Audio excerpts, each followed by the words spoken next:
그래서 한국과 일본에 시합이 있게 되면 뭐 가위바위보도 질 수 없다. 사실 뭐 아무것도 아닌데, 그런데 특별히 그 상대가 누구냐에 따라 질 수 없다. 반드시 이겨야 된다.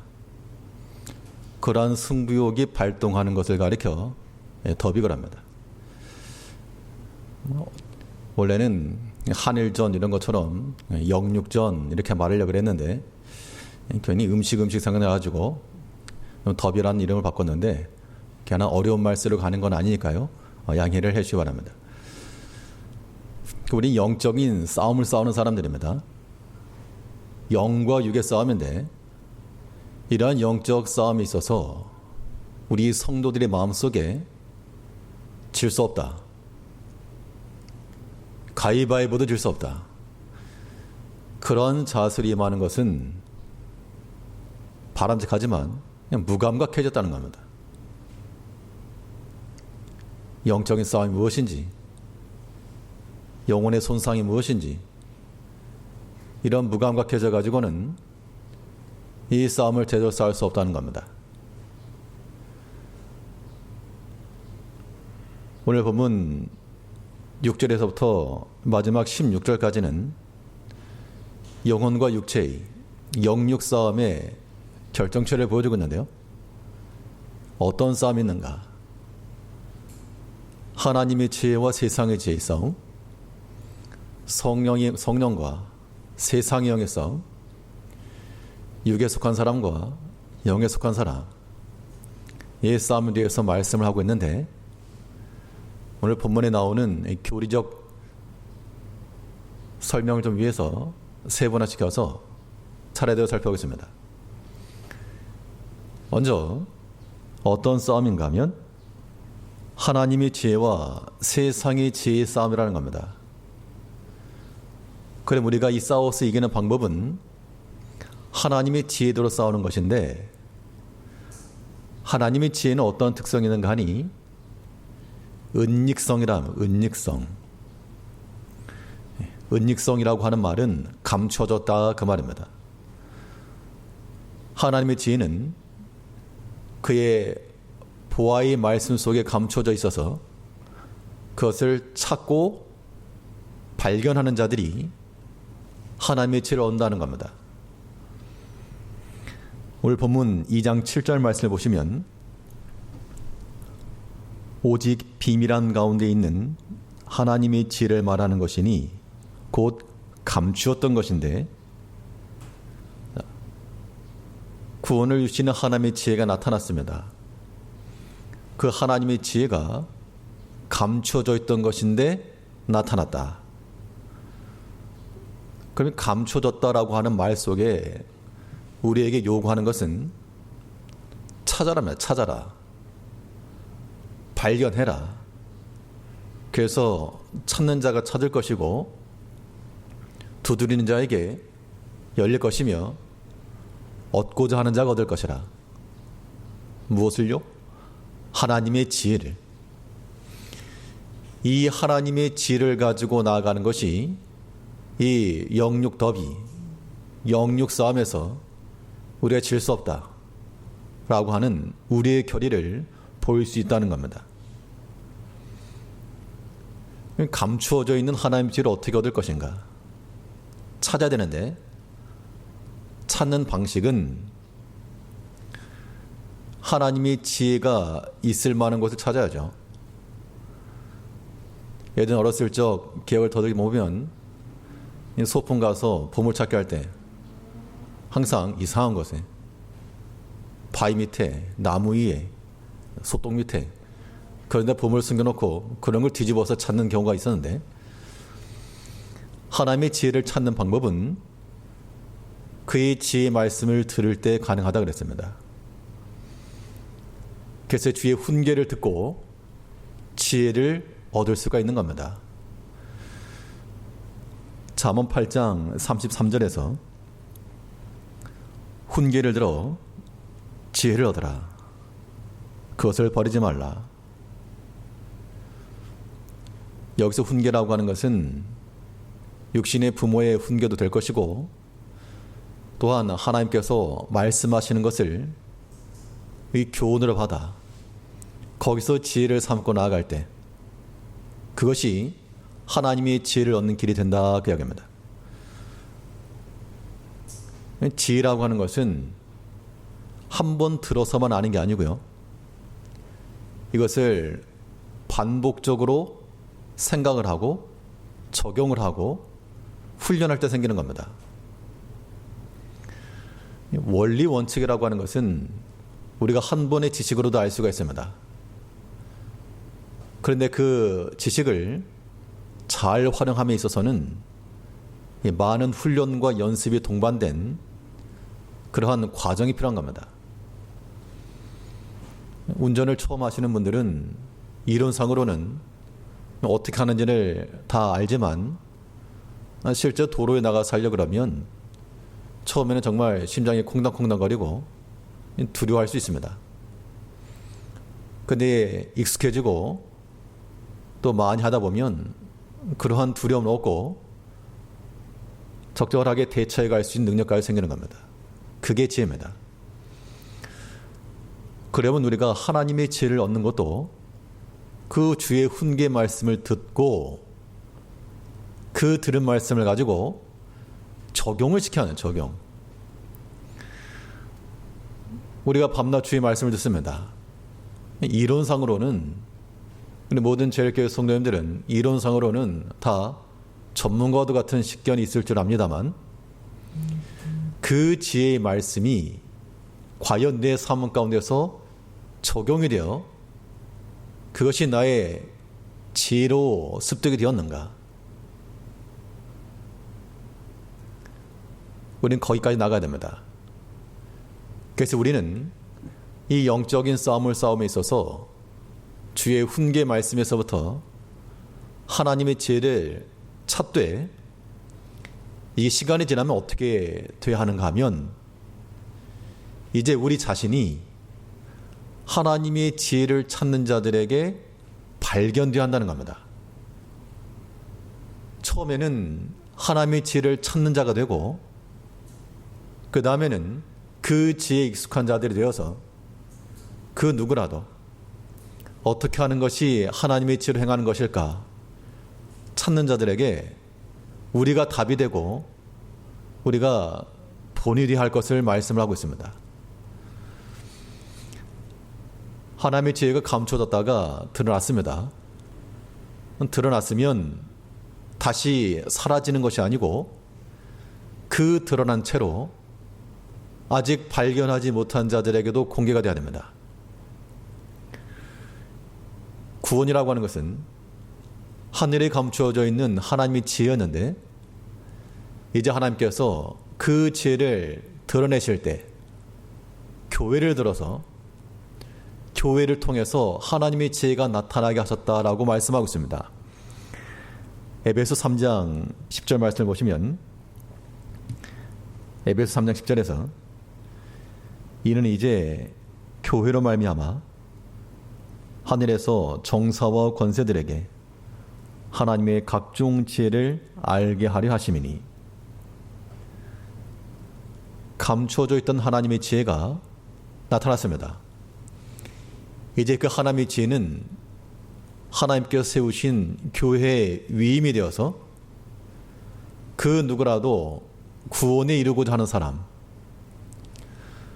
하나님의 지혜를 알고자 하는 자들은 교회를 통하여 알 수 있게 하셨다 그 얘기입니다.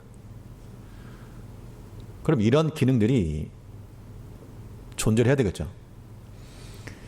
교회라 함은 집합적 건물로서의 교회만 아니요 우리 성도들 한 사람 한 사람이 교회입니다. 무빙 처치입니다. 무빙 처치. 움직이는 교회들이죠. 그래서 현재 각 가정 초소에서 함께 모여 예배 드리면 거기가 교회가 되는 겁니다. 그러면 하나님의 지혜가 누구를 통해서? 교회를 통해서. 그 교회를 구성하는 우리 한 사람 한 사람 성도들의 삶을 통해서 하나님의 지혜가 드러나야 된다. 이것이 영역 싸움을 싸우는 사람들에게 있어서의 모습이다 됩니다.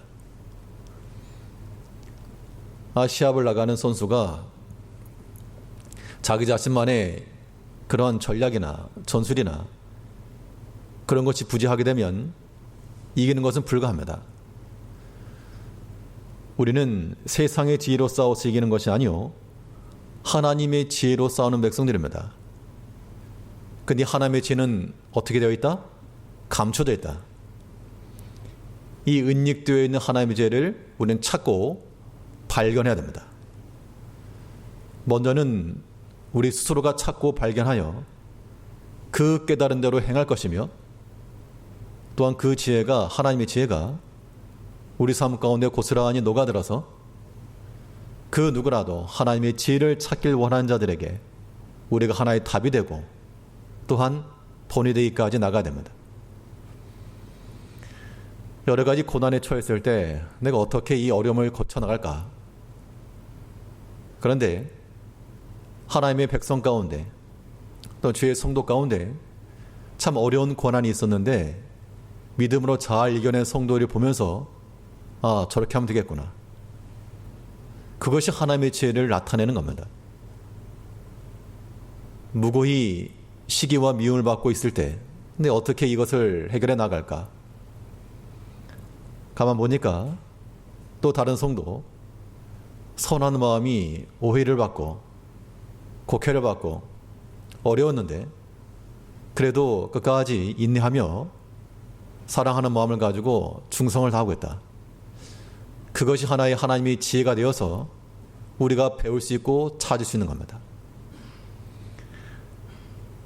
영육 싸움은 절대 사람의 지혜로 이기지 못합니다.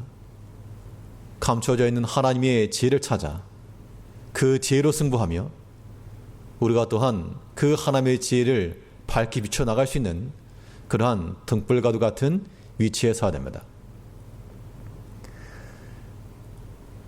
또 우리가 하나님의 지혜로 싸워야 되겠는데 하나님의 지혜에 어떠한 속성이 있는가 하면 하나님의 지혜는 선행성이다. 선행성. 선행이라고 하는 것이 착한 행실을 의미하는 게 아니고 먼저 나간다. 먼저 이루어진다. 그런 뜻인데요. 오늘 본문 2장 7절을 보시게 되면 하나님이 우리의 영광을 위하사 만세 전에 미리 정하신 것이라. 하나님이 지혜를 말하면서 이 감추어진 지혜가 순간적으로나 즉흥적으로 이루어진 것이 아니고 만세 전에 미리 정하신 것이라. 만약 어떤 사람이 예측을 하는데 1년 전에 예측한 것이 지금 실행되었다. 그러면 그 사람은 아마 굉장히 유명세를 탈 겁니다. 만일 10년 전에 했던 말이 지금 이루어졌다. 그 사람 더 권위가 있고 전문가가 되겠죠. 하나님의 지혜는 만세 전에 이미 세워놓으셨고 그것이 지금 실현되고 있다. 하나님의 지혜라고 하는 것은 말 그대로 전능이요 전지가 되는 겁니다. 우리 전지전능하신 하나님 믿사오면 신앙 고백인데 그냥 지나칠 수 있는 이 한마디가 굉장히 심오한 진리를 포함하고 있는 겁니다. 전지 모든 것을 다 아시는 그 하나님께서 미리 정해놓으셨다. 이러한 신앙 고백 속에서 우리는 어떤 방향성을 읽으셔야 되는가 하면 하나님이 정해놨어? 그러면 내 인생이라고 하는 것은 누구의 뜻대로? 하나님의 뜻대로 걸어가겠구나. 일단 그것을 인정하고 나가는 겁니다. 하나님의 지혜는 지금 현실 가운데서 맞지 않는 것처럼 보여도 미리 반영되는 것이기 때문에 우리는 당연히 그 하나님의 말씀에 기인한 그 지혜를 따라가야 됩니다. 모든 사회적, 경제적 지표라고 하는 것은 선행 지표라고 하는 것들이 있습니다. 선행 지표라고 하는 것은 다름이 아니라 예를 들어서 당국에서 이제 금리 올리겠다. 그러면 앞으로 지금 당장은 모르지만 그런 방향으로 모든 것이 정책들이 바뀌어 나갈 거라는 겁니다. 그러니까 모든 일들이 거기에 반영되는 거죠. 만일 동네 집 앞에 전철역이 하나 생긴다. 그런 고시가 한번 나게 되면 아직 공사도 시작 안 했지만 아마 부동산 가격이 올라갈 겁니다. 왜냐하면 미리 반영되기 때문에 그렇죠. 하나님 말씀도 그러한 선행적 특성이 있기 때문에 하나님이 지혜의 말씀을 듣는 백성들은 지금 당장 이것이 실현되지 않았어도 이 말씀이 곧 우리의 미래라. 그렇게 생각하며 나아갈 수 있다는 겁니다. 그것이 하나님의 지혜를 선택하는 길입니다. 이 하나님의 지혜는 지금 당장에만 있고 나중에 없어지느냐? 그렇지 않습니다. 하나님의 지혜와 세상의 지혜를 비교하면서 그 특징 가운데 하나로 하나님의 지혜는 만세 전부터 예정하셨고 그 영원성을 따라 오늘까지 이르는 것이요. 세상의 지혜는 없어질 지혜라 그랬습니다. 오늘 본문 2장 6절을 보시게 되면 그러나 우리가 온전한 날 중에 지혜를 말하노니 이는 이 세상의 지혜가 아니요 또 세상이 없어질 관원의 지혜도 아니요. 그러니까 하나님의 지혜와 세상의 지혜를 말할 때 하나님의 지혜는 영원하기 때문에 그 영원하신 말씀을 따라 나아가면 반드시 승산이 있고 세상의 지혜는 없어질 지혜이기 때문에 이것이 지금 당장 성공으로 보이고 유익한 것을 보여도 그것을 따라가는 백성들은 상실감이 이를 것이다. 이러한 지혜들을 갖춰야 됩니다. 하나님의 지혜를 따라가는 백성과 세상의 지혜를 따라가는 백성들, 분명한 것은 하나님의 약속을 따라 결과의 차이가 있을 것이라. 왜냐하면 하나님께서는 그의 말씀하신 것을 어떻게 하시기 때문에요? 이루시기 때문에.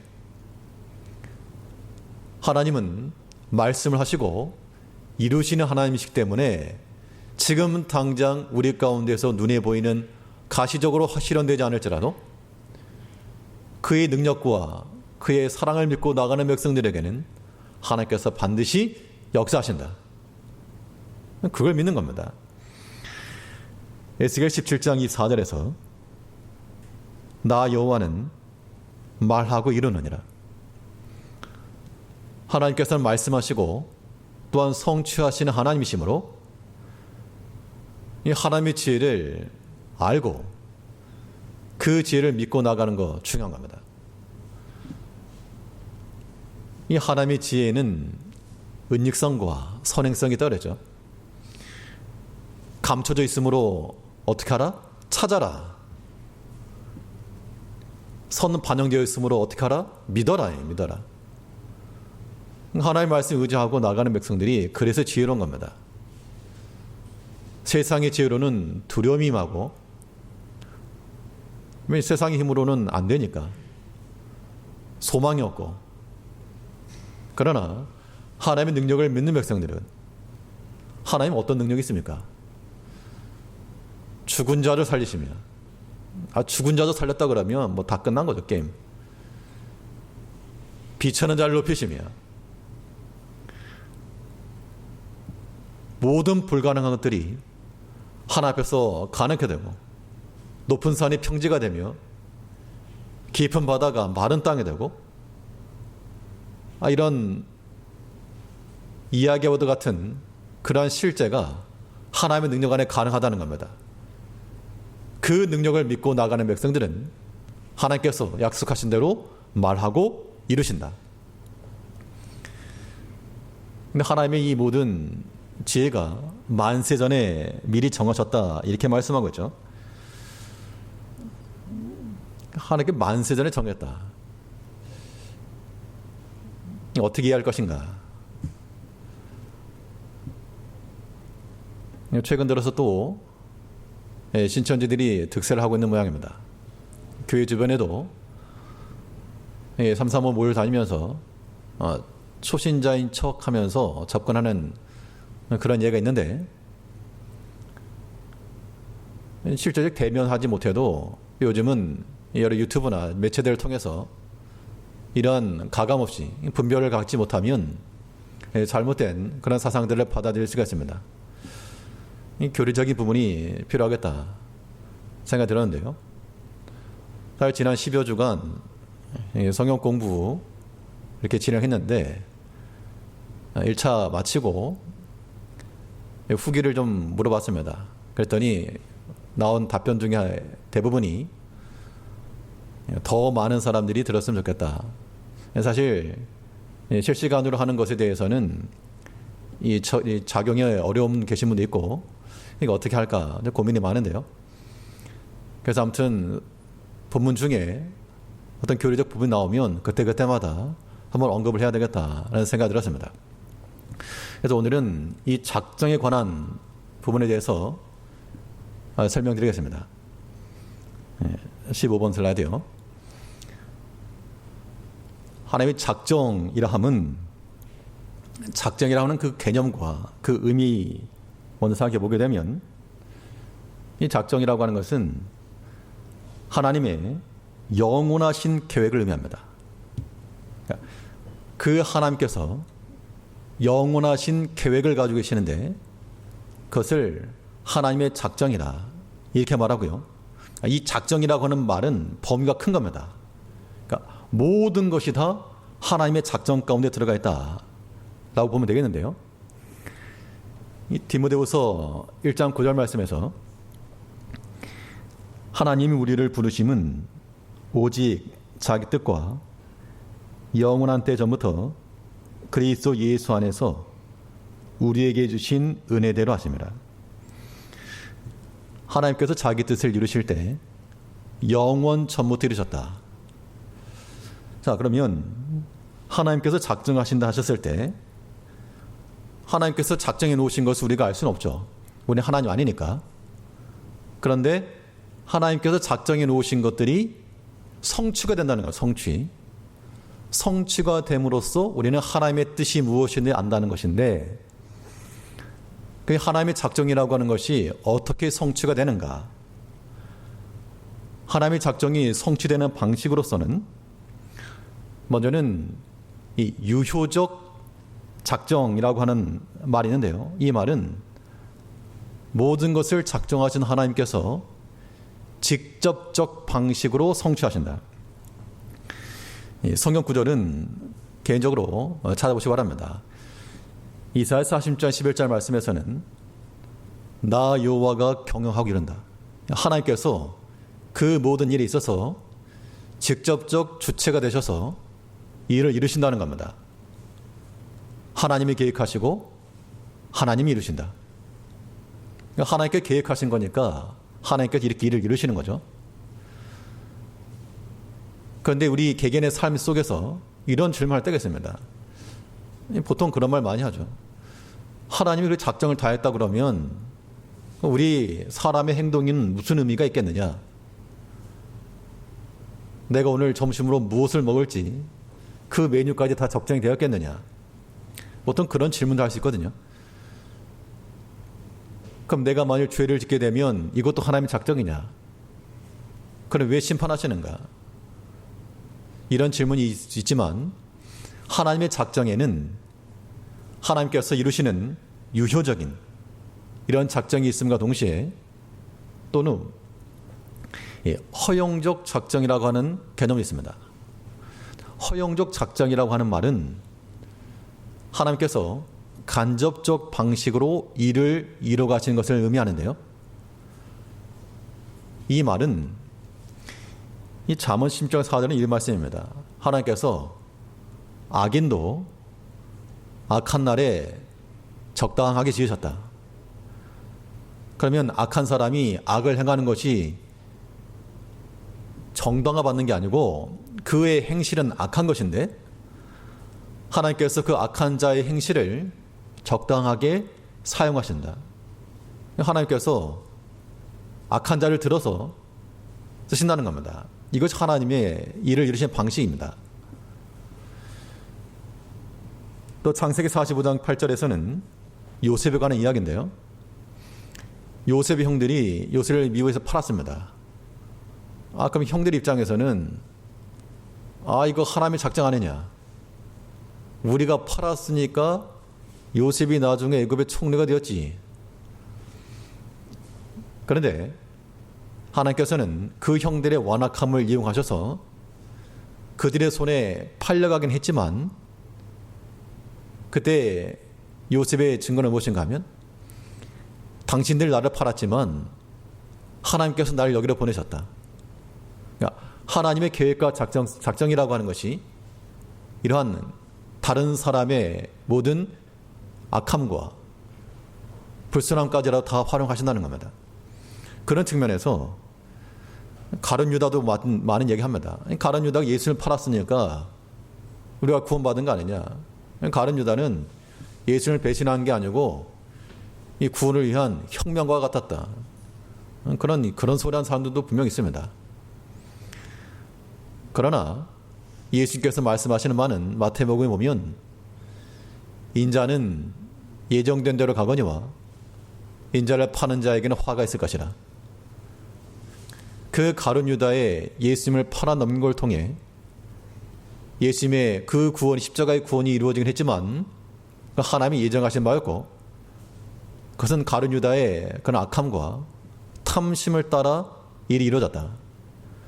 그렇기 때문에 하나님의 작정과 사람의 자유라고 하는 것이 배치되는 것이 아니고 하나님께서 우리에게 온전한 자유를 줬습니다.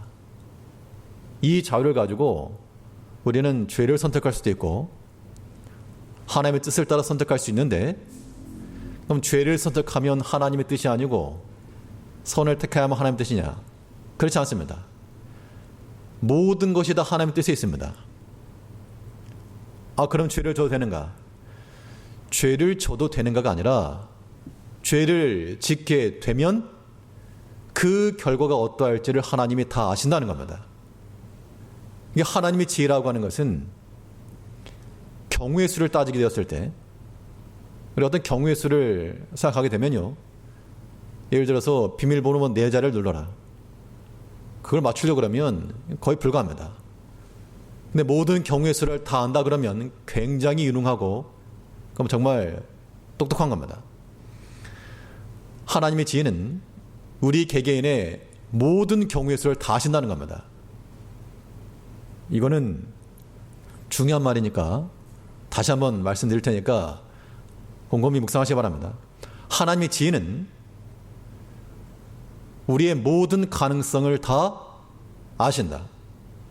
이 말은 지금 현재 우리가 죄를 질 수 있다.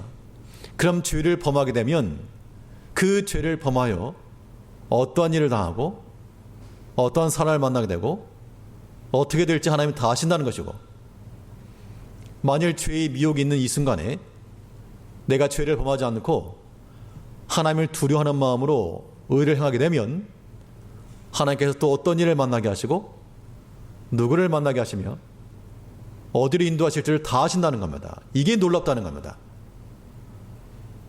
참으로 하나님의 지혜가 우주무한. 그렇기 때문에 우리 성도들에게 주신 권면의 말씀은 모든 것을 다 만세전에 예정해 놓았다. 작정해 놓으셨다. 하나님 다 아신다는 얘기죠. 그러므로 너희는 하나님의 선하시고 기뻐하신 뜻이 무엇인지를 분별해라. 이겁니다. 하나님의 작정이라고 하는 것은 말 그대로 그의 영원하신 때 이전부터 우리 육체가 생기기 이전부터라도 하나님께서 모든 걸 다 알고 계신다. 머리카락까지 세신 바 되었던 하나님, 그 의미가 그런 의미입니다. 그렇기 때문에 여기에는 죄를 져도 돼요? 그런 질문은 어리석은 질문인 겁니다. 죄를 져도 되죠. 그러니까 죄를 범한 결과 하나님께서 그의 심판하시고 진노하시고 그 결과가 과연 즐거운가? 그 결과를 즐거워하면서 죄를 져도 돼요? 질문하실 것인가? 그럼 도래 반대로 이 죄의 미혹이 있을 때 내가 하나님의 말씀에 순종하여 나가게 되면 당장은 고난을 당할지라도 하나님께서 어떻게 인도하실지를 믿고 나가는 겁니다. 이게 우리 가운데 중요한 것이죠. 그러니까 하나님의 작정이라고 하는 것은 우리의 사람을 기계로 만드는 것이 아니고 프로그램화된 로봇을 만드는 게 아니고 적극적인 하나님을 사랑하는 자로 만드는 겁니다. 육신의 부모라도 자녀들이 여러 가지 선택 가운데 제한적이긴 하지만 이쪽을 선택했을 경우와 저걸 선택했을 경우 알죠? 당연히 부모를 사랑하고 그 들은 말씀을 잘 순종하는 것, 그것을 기대하는 것이지. 자유니까 뭐 죄 져도 돼요? 뭐 거짓말해도 돼요? 그런 질문 자체가 어리석은 질문이라는 겁니다. 그리고 하나님의 이 작정이라고 하는 것은 이 작정과 함께 더불어서 또 하나의 의미는 예정이라고 하는 게 있는데요. 작정과 예정이라고 하는 것은 조금은 결이 다른 게, 예정 그러면 우리가 오해할 경우에는 내가 오늘 점심에 짜장 먹을까 짬뽕 먹을까 하나님 다 예정이 놨느냐, 그렇게 말하는 것은 이 예정에 관한 교리를 이해하지 못한 겁니다. 예정은 하나님의 작정 중에서 우리 모든 것, 천하 만물 모든 걸 다 작정하시는 것 중에서 특별히 피조물의 구원에 관련된 하나님의 작정을 예정이라고 말합니다. 근데 그 하나님의 예정하심을 따라 구원을 얻고 그 하나님의 예정하심을 따라 구원받지 못한다, 이렇게 말하는 것이 마치 내가 어디로 갈 것인지 다 예정해 놨느냐, 우리가 일반적으로 사용하는 그런 용례와는 다른 겁니다.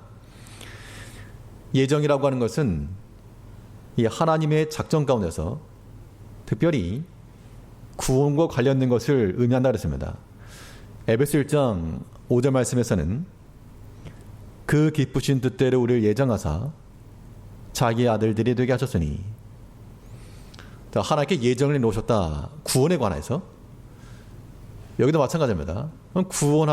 구원에 관한 하나님께 예정이 놓으셨는데 예정의 방법하심 우리가 보게 되면 예정에 하신 그 방법을 두 가지로 설명할 수 있겠는데요. 하나는 선택입니다. 하나님께서 선택하셨다. 성경에 나오는 선택으로는 민족적 선택이 있고요. 하나님께서 이스라엘 백성 선택하셨다. 또 하나님께서 일을 이루시기 위해서 직무적으로 선지자를 택하거나 왕을 택하거나 이러한 선택이 있고, 또 하나님께서 하나님의 자녀로 선택하신 하나님의 자녀를 선택했습니다. 그러니까 이 구원에 관해서 하나님께서 특별히 선택하셨다. 이게 하나님의 예정의 방법이고요. 그러면 선택했으면 선택받지 못한 경우도 있죠. 그 또한 하나님의 역선택입니다. 역선택. 그것을 우리가 뭐라 말하는가 하면 유기라고 말합니다. 유기. 유기라고 하는 것은 어떻게 하나님께서 유기하셨는가? 유기 그러는 게 부정적인 이야기처럼 들리지만 하나님께서 선택하지 않았다라고 하는 것을 이해하면 되겠습니다. 성경에 나오는 관점으로는 먼저는 간과하심. 간과라고 하는 것은 그냥 냅뒀다. 저들의 상실한 마음을 그대로 버려두셨다. 이게 하나님께서 비난받으실 이유가 아닌 거죠. 모두가 다 죄악 가운데 있었던 그들 가운데 하나님께서 일부를 선택하시고 구원 주신 것이 비난받을 이유가 없다는 겁니다. 이 간과하심과 또 하나는 정죄입니다. 정죄. 그들 죄악 가운데 있는 백성들을 하나님께 심판하신다. 정죄하신다. 특별히 구원에 관하여서는 하나님께 작정하실 때 선택하심과 유기하시는데 이런 경우도 있습니다.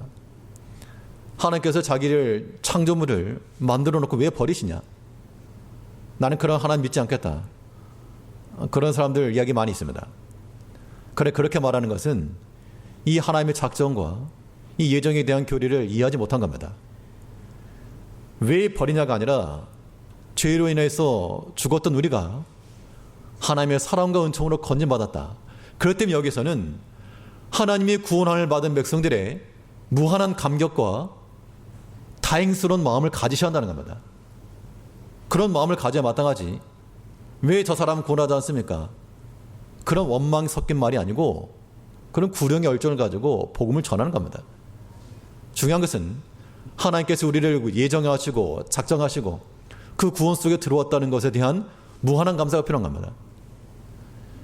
그래서 이 작정과 예정 교리가 우리에게 주는 유익함이 무엇인가 하면 그 유익함이라고 하는 것은 하나님께서 모든 걸 다 계획해 놓으셨으니까 우리 마음속에는 우리가 두려워할 이유가 없다는 겁니다. 불평이나 낙심에서부터 자유할 수가 있고 어려울 만한 환경에서도 소망 가질 수 있는 겁니다. 하나님 뜻 안에 있다는 그 확신이 있는데 왜 두려워합니까? 청천벽력과 같은 소리를 들었다. 청천벽력 같은 소리를 들었을 때 하나님께서 더 큰 은혜를 주시려고. 큰 고난을 당하면 큰 은혜를 받습니다. 그러니까 지나고 나면 깨닫게 되는 거죠. 하나님의 모든 걸 다 작정해 놓으시고 만세전에 작정해 놓으신 하나님. 1년 전도 아니고 모든 걸 다 계획해 놓으신 하나님을 믿게 되면 우리 마음에 소망 얻는 거죠. 그러니까 어떤 경우라도 인본주의나 사람의 생각을 따르지 않고 하나님의 지혜를 따라 온전히 순종해 나갈 수 있다는 겁니다. 만세전에 모든 걸 정해놓으셨다. 이 말이 하나님은 불합리하시다. 이러한 질문으로 돌아갈 것이 아니라 참 다행이다. 참 너무나 감사하다. 그렇잖아요. 내 힘으로 할 수 없는 것들인데 하나님께서 그의 능력 안에서 다 계획해 놓으셨다. 믿고 가면 속 편한 겁니다. 하나님께서 그렇게 가벼운 마음으로 살라고 우리 믿음 주신 겁니다. 감사하죠. 영육의 싸움입니다. 이 영적 싸움에서 우리가 이길 수 있는 비기는 하나님의 지혜를 따라 만세전부터 결정해 놓으신, 정해 놓으신 그 하나님의 지혜를 따라 감춰져 있는 그 지혜를 힘써 찾으실 것이며 또 선행하시는 그 말씀을 믿고 두려워하지 말고 마음에 아무튼 평안함을 가지십시오. 여러 가지 큰 문제가 있어도 하나 안에서 소망 가지시고 어차피 내가 할 수 없는 일인데 근심 걱정한다고 해결될 것도 아니고 하나님의 은혜를 믿으십시오. 또 하나님의 구원을 믿고 힘써 구하셔야 됩니다. 그러면 하나님께서 이루신다. 그 믿음을 가지고 이 하나님의 죄를 가지고 모든 세상과의 싸움을 이겨내 나가는 오늘 제일교회 성도님들 되시길 바라겠습니다. 기도하겠습니다. 만세전에 우리를 택정하여 주시고